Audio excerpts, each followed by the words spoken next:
સમાચાર અરવલ્લી જિલ્લાના માલપુરમાં પ્રખંડમાં શ્રી ભગવાન વાલ્મીકી આશ્રમ માલપુર ખાતે મહાસુદ પૂર્ણિમાને સંત શિરોમણી પરમ પૂજ્ય રવિદાસ જન્મ જયંતિ નિમિત્તે પુષ્પાંજલિ પૂજન આરતીનો કાર્યક્રમ રાખવામાં આવેલ।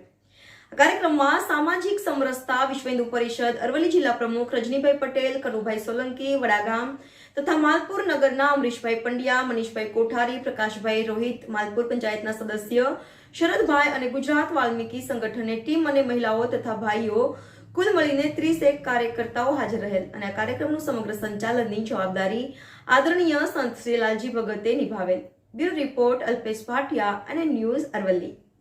દર્શક મિત્રો, તમારી આસપાસ બની રહેલી અવનવી ઘટનાઓ વિશે જાણવા માટે NN ન્યૂઝને લાઇક કરો, શેર કરો, સબસ્ક્રાઇબ કરો અને બેલ આઇકન પ્રેસ કરો જેથી આપને નોટિફિકેશન્સ મળતી રહે।